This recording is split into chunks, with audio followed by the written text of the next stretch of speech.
La desigualdad es claramente la falta de igualdad entre dos o más cosas que se relacionan. Hoy en día en el mundo se vive desigualdad de diferentes tipos, por ejemplo desigualdad de género, de educación, de salud o incluso de oportunidades. Pero la que engloba más y la más importante en el siglo XXI es la desigualdad de economías, en donde se relacionan las riquezas que existen en el país y cómo éstas se distribuyen. Bueno, yo les voy a hablar a grandes rasgos una investigación de un economista francés llamado Thomas Piketty, donde él habla de la distribución del ingreso y la riqueza en los últimos 15 años, de la desigualdad que hay entre la riqueza. Esta imagen nos presenta que R es mayor que G, siendo R la tasa de interés del capital y G la tasa de crecimiento de la economía. A largo plazo hay una tendencia en que la tasa del interés, R, supera la tasa de crecimiento de la economía. Cuanto mayor sea la diferencia entre R y G, mayor es el nivel de desigualdad de la riqueza hacia lo que va la sociedad. Tenemos el siguiente gráfico que nos dice que la desigualdad en Estados Unidos y Europa, poniendo de ejemplo a estas dos potencias mundiales, durante el siglo pasado, en 1900 y 1910, era mucho mayor en Europa que en Estados Unidos, mientras que hoy en día es mucho más alta en Estados Unidos, como se puede ver ahí en el gráfico en los años 2000-2010. Una explicación a esto: no se trata de que la tasa de interés del capital sea mayor a la tasa del crecimiento de la economía. Esta pequeña mini ecuación no podría explicar el gran efecto que tienen estas dos potencias con la desigualdad que han tenido durante el siglo pasado y hasta el día de hoy. Tiene más que ver con estos factores que son el cambio de oferta y demanda en un mercado abierto, principalmente en el capitalismo, una carrera entre la educación y la tecnología, acceso desigual de destrezas. Claramente la educación en Estados Unidos no es la misma que en Europa. La globalización, que como todos saben es el resultado de la consolidación del capitalismo, de los avances tecnológicos, la necesidad de un país de expandirse, áreas de telecomunicación, informática, ámbitos sociales, culturales, y el último factor, que es el aumento de la parte superior gerencial de los Estados Unidos. Volviendo al gráfico, podemos ver que hace un siglo atrás los ingresos totales van al 10% superior, pero hace un siglo atrás era entre el 45% y el 50% en Europa y un poco por encima del 40% en los Estados Unidos, por lo que se podría inferir de este gráfico que había mayor desigualdad en Europa. El factor número 3 nos habla de la desigualdad de la riqueza, que es menos extrema el día de hoy que en tiempos antaños, donde Europa vuelve a estar al tope de la desigualdad sobre Estados Unidos. Pero a fin de cuentas, ¿por qué se genera la desigualdad de la riqueza? Desde un punto de vista muy subjetivo, muchos podrían decir que no se dan las mismas oportunidades, no hay capacidades, o hasta que la gente no ha tenido suerte para generar sus propios ingresos. Pero a fin de cuentas la riqueza no se puede distribuir de manera equitativa a toda la población. La riqueza se genera. Tampoco puede haber una distribución equitativa y que toda la gente tenga las mismas oportunidades de generar ganancia. No habría un mercado competitivo tampoco.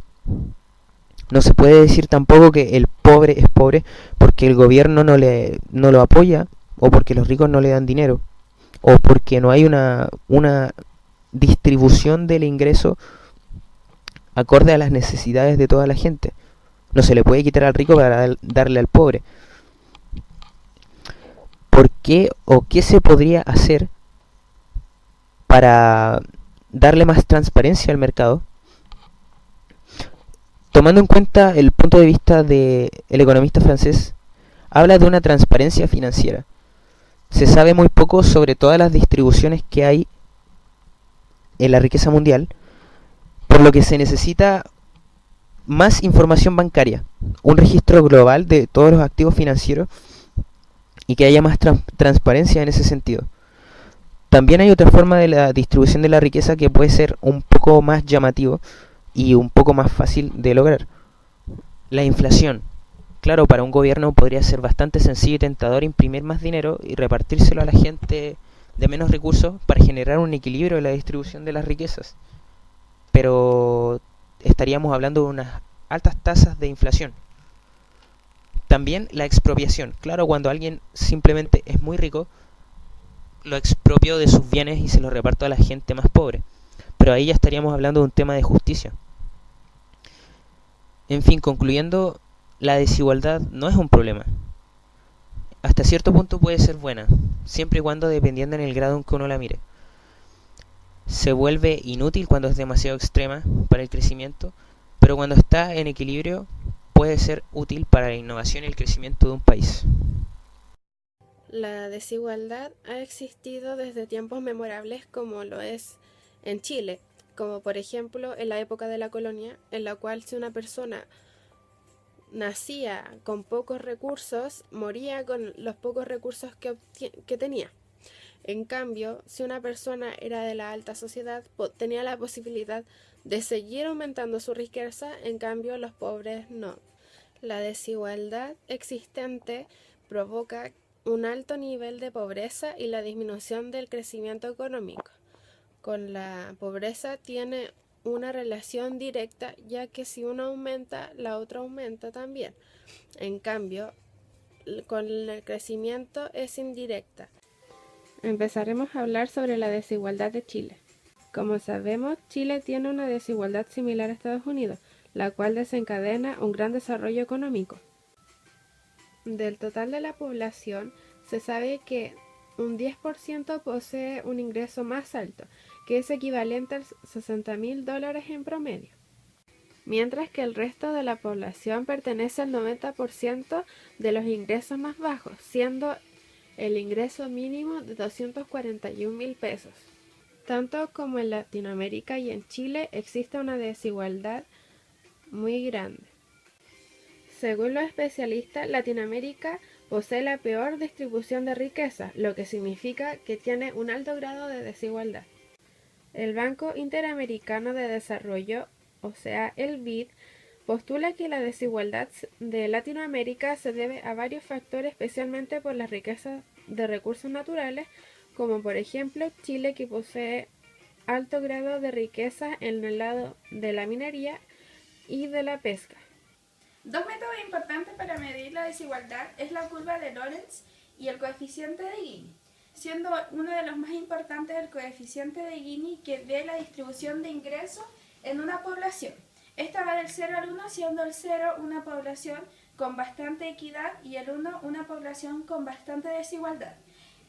A través de este coeficiente se ha dado a conocer la gran desigualdad que existe en Latinoamérica, siendo México y Chile uno de los países con más desigualdad, teniendo un índice de Gini mayor al 0,5 y estando dentro de los 40 países más desiguales del mundo. La curva de Gini lo que hace es que mide la superficie que existe entre la curva de Lorenz y una hipotética curva de absoluta igualdad, siendo los que están bajo de esta países desiguales y con un índice mayor al 0,5 y los otros siendo países con más equidad. Y por último, para finalizar, les quiero hacer la siguiente pregunta. ¿Es bueno para la eficiencia de un sistema económico que un ejecutivo gane 10 millones de dólares en lugar de 1 millón?